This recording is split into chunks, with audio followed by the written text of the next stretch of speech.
Hello students, my self Poonam Kumawat और इस lecture में हम लोग डिस्कशन करेंगे न्यूट्रिशन इन ह्यूमन बीइंग्स। ठीक है, लास्ट जो लेक्चर था उसके अंदर हमने होलोजोइक न्यूट्रिशन देखा था, यूनिसेलुलर ऑर्गेनिज्म लाइक अमीबा के अंदर ये सारी प्रोसेस हम लोगों ने डिस्कशन की थी।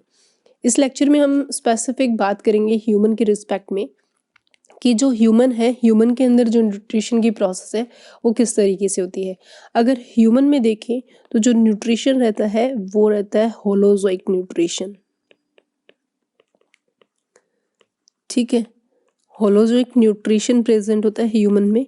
और जैसा कि हम सब जानते हैं कि ह्यूमन जो है वो एक ओमनीवोरस हेटेरोट्रॉफ है, ओमनीवोरस है जो कि एज अ प्लांट और एज ए एनिमल्स को इनटेक कर सकता है। तो होलोजोइक न्यूट्रिशन हमें पता है टोटल 5 स्टेप्स में कंप्लीट होता है। फर्स्ट जो स्टेप है उसको हम इजेशन बोलते हैं, खाने को इनटेक करना। उसके बाद में खाने का क्या किया जाएगा, डाइजेशन। ठीक है, और डाइजेशन करने के बाद में जो न्यूट्रिएंट्स होते हैं या डाइजेस्टिव एलिमेंट्स होते हैं उनको क्या किया जाएगा, एब्जॉर्प्शन किया जाएगा उनको वलाई के थ्रू, अगर ह्यूमन बीइंग की बात करें। और अमीबा के अंदर ये साइटोप्लाज्म के थ्रू डिफ्यूजन प्रोसेस के अंडर में होता है।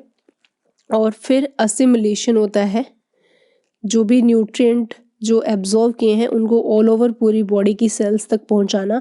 With in a single cell की बात करें तो टोटल साइटोप्लाज्म में स्प्रेड करना न्यूट्रिएंट्स का। और फिफ्थ स्टेप जो था वो था इजेशन, जो अनडाइजेस्टेड फूड है उसको बॉडी से बाहर निकालना। तो होलोजोइक न्यूट्रिशन जो है वो इन 5 स्टेप्स के अंदर कंप्लीट होता है।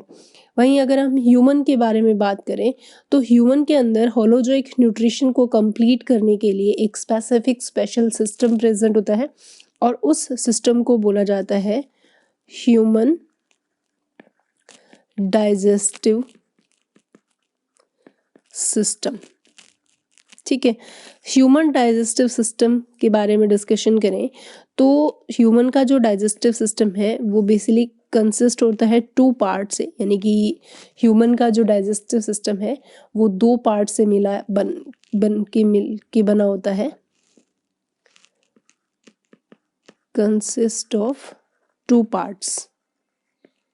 ठीक है, तो जो फर्स्ट पार्ट है वो कहलाता है एलिमेंट्री कैनाल, जो कि एक ट्यूबुलर स्ट्रक्चर रहती है, एलिमेंट्री कैनाल। और जो सेकंड पार्ट होता है वो होता है डाइजेस्टिव ग्लैंड्स। ठीक है, तो इस तरीके से alimentary canal plus digestive glands आपस में कुछ इस तरीके से स्पेशल तरीके से एक सिस्टम बनाते हैं, जो कि ये 5 स्टेप्स जो है इसके अंदर किए जाएंगे। तो हम देखते हैं कि जो एलिमेंट्री कैनाल है इसके अंदर क्या क्या चीज़ें प्रेजेंट होती है। एलिमेंट्री कैनाल जिसको हम गट कैनाल भी बोलते हैं, गैस्ट्रोइंटेस्टाइनल ट्रैक्ट के नाम से भी जानते हैं। अगर हम एलिमेंट्री कैनाल की मॉर्फोलॉजिकल स्ट्रक्चर के बारे में बात करें तो एलिमेंट्री कैनाल जो है वो लॉन्ग मस्कुलर ट्यूब होती है, ट्यूबुलर स्ट्रक्चर है, जिसकी लेंथ जो रहती है अप्रॉक्सीमेटली 8 to 9 मीटर लॉन्ग हम कंसिडर करते हैं कि इसकी लेंथ रहती है। और ये काफ़ी अलग अलग पार्ट्स के अंदर डिवाइडेड रहती है, यानी कि जो एलिमेंट्री कैनाल है वो डिवाइडेड रहती है इनटू वेरियस पार्ट्स। ठीक है, अगर हम इन पार्ट्स के बारे में बात करें तो एलिमेंट्री कैनाल की जो स्टार्टिंग रहती है, यानी कि एलिमेंट्री कैनाल स्टार्ट कहाँ से होती है, तो एलिमेंट्री कैनाल स्टार्ट होती है माउथ। तो एलिमेंट्री कैनाल का जो फर्स्ट सेगमेंट है वो माउथ रहता है और जो लास्ट सेगमेंट है वो क्या कहलाता है, एनस। ठीक है, तो इसका जो एंड होता है वो किस पे होता है, एनस पे। ठीक है, तो माउथ से लेके एनस के बीच में अलग अलग और पार्ट्स भी प्रेजेंट होते हैं, उनको भी हम डिस्कशन करते हैं कि कौन कौन से पार्ट्स रहेंगे। माउथ आगे जो है वो ओपन होता है बक्कल कैविटी में, बक्कल कैविटी। ठीक है, बक्कल कैविटी के बाद नेक्स्ट जो स्ट्रक्चर है, बक्कल कैविटी जो है आगे ओपन होती है इन फेरिंग्स के थ्रू और किस में, इसोफेगस के अंदर। इसोफेगस से एलिमेंट्री कैनाल आगे मूव करती है इन स्टमक स्टमक के बाद जो पढ़ते हैं हम स्मॉल इंटेस्टाइन, यानी कि इंटेस्टाइन जो है 2 टाइप की इंटेस्टाइन होती है ह्यूमन बॉडी के अंदर, एक लार्ज और एक स्मॉल, और फिर आगे जो रहती है वो लार्ज इंटेस्टाइन, और उसके बाद हमारे पास लास्ट पार्ट रहता है वो रहता है एनस। ठीक है, तो ये एनस जो है वो एंड पार्ट है। तो इस तरीके से माउथ से लेके एनस तक ये कंप्लीट हमारे पास एक ट्यूबुलर स्ट्रक्चर होती है एलिमेंट्री कैनाल की। बक्कल कैविटी जो है वो आगे अगर हम देखें तो बक्कल कैविटी के अंदर हमारे पास स्पेसिफिक अलग अलग और भी स्पेशल स्ट्रक्चर प्रेजेंट होती है, जैसे कि पैलेट होता है उसके अंदर। इसके अलावा बक्कल कैविटी के अंदर टंग और टीथ हमें बक्कल कैविटी में देखने को मिलता है। बक्कल कैविटी आगे ओपन होती है, वो रीजन रहता है फेरिंग्स रीजन। फेरिंग्स रीजन एक ऐसा कॉमन पाथ होता है जिससे एयर और फूड दोनों ही पास करती है। तो फेरिंग्स से फूड जो है वो इसोफेगस में जाता है और एयर जो है फेरिंग से ट्रैकिया या विंड पाइप के अंदर मूव करती है। इसके अलावा अगर डाइजेस्टिव ग्लैंड्स के बारे में अगर हम डिस्कशन करें कि कौन कौन सी डाइजेस्टिव ग्लैंड्स जो है वो प्रेजेंट होती है, तो मेनली तो 3 इम्पॉर्टेंट डाइजेस्टिव ग्लैंड्स रहती हैं। जैसे कि अगर हम बात करें पहली डाइजेस्टिव ग्लैंड है वो है सेलिवरी ग्लैंड। ठीक है, और इसकी प्रेजेंस सेलिवरी ग्लैंड्स जो कि 3 पेयर होती है, ये भी कहाँ प्रेजेंट होती है, ये भी बक्कल कैविटी में ही प्रेजेंट होती है। सेकंड जो हम ग्लैंड डिस्कशन करेंगे वो होती है गैस्ट्रिक ग्लैंड्स। ठीक है, और ये गैस्ट्रिक ग्लैंड्स की जो प्रेजेंस है वो स्टमक में होती है। थर्ड जो ग्लैंड होती है जो हमारी बॉडी की सबसे लार्जेस्ट हेवीएस्ट ग्लैंड होती है वो होती है लिवर, जिसको हम डिस्कशन करेंगे। इसके अलावा जो फोर्थ हमारे पास ग्लैंड आती है वो है पैनक्रियाज। ठीक है, पैनक्रियाज के बाद में और जो फिफ्थ ग्लैंड हमारे डाइजेस्टिव सिस्टम के अंदर आती है वो इंटेस्टाइनल ग्लैंड होती है, जो स्मॉल इंटेस्टाइन के अंदर प्रेजेंट रहती है, इंटेस्टाइन ग्लैंड्स। ठीक है, ये कहाँ प्रेजेंट होंगी, स्मॉल इंटेस्टाइन में। वहीं अगर हम स्मॉल इंटेस्टाइन की जब बात कर रहे हैं तो आपको ये भी क्लियर कर दूं कि स्मॉल इंटेस्टाइन जो है वो उसका लेंथ तो बहुत लंबा होता है लेकिन डायामीटर बहुत छोटा होता है उसका, क्योंकि ट्यूबुलर स्ट्रक्चर है तो डेफिनेटली एक डायामीटर हमें देखने को मिलता है।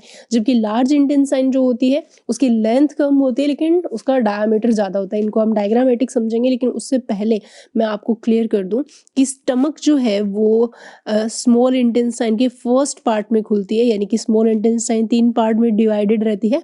एक रीजन होता है ड्यूडेनम रीजन, सेकेंड रीजन जो कहलाता है वो होता है जेजुनम, और थर्ड जो रीजन होता है वो कहलाता है इलियम।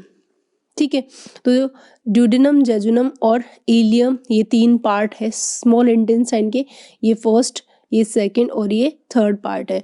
वहीं अगर हम लार्ज इंटेस्टाइन की बात करें तो लार्ज इंटेस्टाइन भी आगे 3 पार्ट में डिवाइडेड रहती है, यानी कि इलियम जो पार्ट है वो आगे लार्ज इंटेस्टाइन की किस पार्ट में ओपन होता है, वो पार्ट कहलाता है सिक्कम,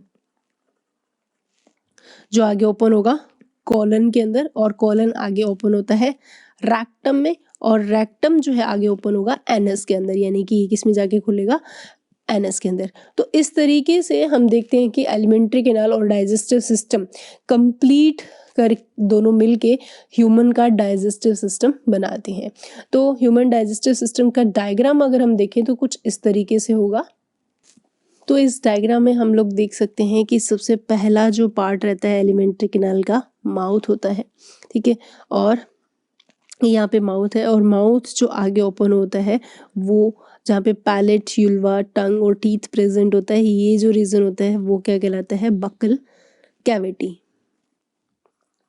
ठीक है, तो आगे जो सेकंड हमारे पास आता है वो बक्कल कैविटी। ठीक है, उसके बाद में थर्ड रीजन होता है फेरिंग्स। फेरिंग्स से होता हुआ खाना इसोफेगस में जाता है। साथ ही बक्कल कैविटी के अंदर ग्लैंड्स की बात करें तो सेलेवरी ग्लैंड्स होती है, जो मैंने आपको बताई थी, 3 पेयर होती है, सबलिंगुअल, सबमैंडिबल और पैरोटिड। इसके अलावा इसोफेगस एक छोटी सी ट्यूबुलर स्ट्रक्चर होती है जो आगे जाके ओपन होती है स्टमक में। स्टमक जो है हमारा 5th सेगमेंट है एलिमेंट्री कैनाल का। इसके बाद अगर हम यहाँ ध्यान से देखें तो स्टमक जो है वो ऐसे सी शेप स्ट्रक्चर में ओपन होता है, और ये जो सी शेप स्ट्रक्चर रहती है वो ड्यूडेनम है, यानी कि स्टमक आगे जाके किस में ओपन होगा, 6 पार्ट रहता है स्मॉल इंटेस्टाइन, स्मॉल इंटेस्टाइन का ड्यूडेनम। देन ये हाईली कोइल्ड जो स्ट्रक्चर है वो हमारे लिए जेजुनम और इलियम रहती है, और इलियम जो है आगे ओपन होता है किसके अंदर, जो ये ग्रीन कलर की आपके सामने दिख रही है ये है लार्ज इंटेस्टाइन। तो इलियम जो है वो आगे ओपन होगा लार्ज इंटेस्टाइन। लार्ज इंटेस्टाइन का पहला जो रीजन रहता है वो रहता है caecum region, that is a first part large intestine का। उसके बाद में सेकंड पार्ट रहता है कॉलन। तो कॉलन जो है वो 3 टाइप के कॉलन होते हैं, एक होता है असेंडिंग कॉलन, यानी कि ये जो कॉलन है वो असेंडिंग कॉलन होता है, ये कॉलन ट्रांसवर्स कॉलन होता है, ये जो कॉलन है यानी कि असेंडिंग, उसके बाद में ट्रांसवर्स कॉलन, और फिर ये जो कॉलन आ रहा है वो है डिसेंडिंग, और उसके बाद में 4th सेगमेंट आता है सिग्मोइड कॉलन, ये इस तरीके से सिग्मोइड। तो कॉलन जो है वो सेकंड पार्ट होता है लार्ज इंटेस्टाइन का, जो कि आगे 4 पार्ट में डिवाइड रहता है, असेंडिंग, ट्रांसवर्स, डिसेंडिंग और सिग्मोइड। उसके बाद में थर्ड पार्ट लार्ज इंटेस्टाइन का रहता है रेक्टम, और फिर 5th जो नेक्स्ट 7th पार्ट रहता है वो है एनस। तो इस तरीके से जो एलिमेंट्री कैनाल के पार्ट है इसके साथ साथ हमें यहाँ पे लीवर के साथ गॉल ब्लैडर, और ये जो है लीफ लाइक स्ट्रक्चर में प्रेजेंट पैनक्रियाज प्रेजेंट होती है। तो लीवर, पैनक्रियाज और सेलेवरी ग्लैंड ये जो है स्पेसिफिक डाइजेस्टिव ग्लैंड्स होती है। इसके अलावा स्टमक में गैस्ट्रिक ग्लैंड्स होती है, और स्मॉल इंटेस्टाइन के अंदर इंटेस्टाइनल ग्लैंड्स की भी प्रेजेंस हमें देखने को मिलती है। तो कुछ इस तरीके की एलिमेंट्री कैनाल हमें देखने को मिलती है। इसके अलावा इसको और क्लियर डायग्राम से समझे तो कुछ इस तरीके से होगा। तो इस डायग्राम में हम बहुत क्लियरली स्ट्रक्चर देख सकते हैं। ये जो रीजन रहता है वो रीजन है माउथ, जहाँ से खाने का इंजेशन होता है। उसके बाद में माउथ के अंदर टंग, टीथ और हार्ड और सॉफ्ट पैलेट के अलावा बक्कल कैविटी के अंदर हमें सेलेवरी ग्लैंड्स देखने को मिलती है, क्योंकि माउथ जो है वो आगे ओपन होता है किसके अंदर, बक्कल कैविटी में। ठीक है, और जो बक्कल कैविटी है इसके अंदर हमें टंग, टीथ, सेलिवरी ग्लैंड्स और पैलेट ये सारी स्ट्रक्चर देखने को मिलती है। उसके बाद में हमारे पास जो रीजन आता है वो है एपिग्लोटिस, जो विंड पाइप को कवर कर देता है, और ये जो रीजन है ये कहलाता है फेरिंग्स रीजन। ठीक है, तो खाना फेरिंग्स में से ये जो है वो है विंड पाइप यानी कि ट्रैकिया। तो खाना जो है विंड पाइप में ना चला जाए तो उससे प्रोटेक्ट कौन करता है, एपिग्लोटिस। और उसके बाद में खाना जो है किस में आ गया, इसोफेगस के अंदर आ जाता है। इसोफेगस से खाना स्टमक में, स्टमक के बाद खाना जो है ऐसे सी शेप जो स्ट्रक्चर है duodenum, that is a part of small intestine. इसके अलावा ये जो स्ट्रक्चर है वो है लीवर के साथ जुड़ा हुआ है गॉल ब्लैडर, और पैनक्रियाटिक डक्ट के साथ मिलते हुए ये सारी लीवर, गॉल ब्लैडर और पैनक्रियास, इन तीनों की डक्ट जो है वो ड्यूडेनम में खुलती है। इधर से जो फूड है जो स्टमक के अंदर रहता है वो भी कहाँ आएगा, ड्यूडेनम में।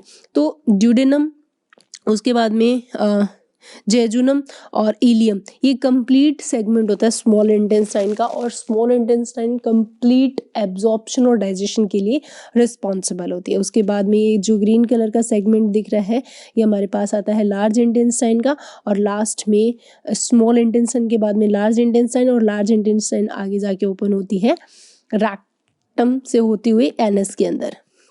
ठीक है, तो ये एनस जो है वो एंड पार्ट होता है, और एलिमेंट्री कैनाल की अगर स्टार्ट देखें तो कहाँ से होती है, माउथ से। तो इस लेक्चर में हमने कंप्लीट एलिमेंट्री कैनाल और डाइजेस्टिव ग्लैंड्स की पोजीशन देखी, और हमने ये देखा कि जो ह्यूमन डाइजेस्टिव सिस्टम है वो बेसिकली इन तीनों चीज़ों से मिलके बना होता है। अब क्या है, कभी कभी क्वेश्चंस आ जाते हैं कि आप यूनिक फीचर्स लिखो एलिमेंट्री कैनाल के, तो सिंपलीफाई आप बोल सकते हो कि एक लॉन्ग ट्यूब है जिसके अंदर बहुत सारे अलग अलग पार्ट्स प्रेजेंट रहते हैं जो हमने डिस्कशन किए, जैसे कि buccal cavity, oesophagus, stomach, large small intestine, then large intestine and anus. इसके अलावा बहुत सारी ग्लैंड्स होती है जो डाइजेशन करने के लिए रिस्पॉन्सिबल होती है।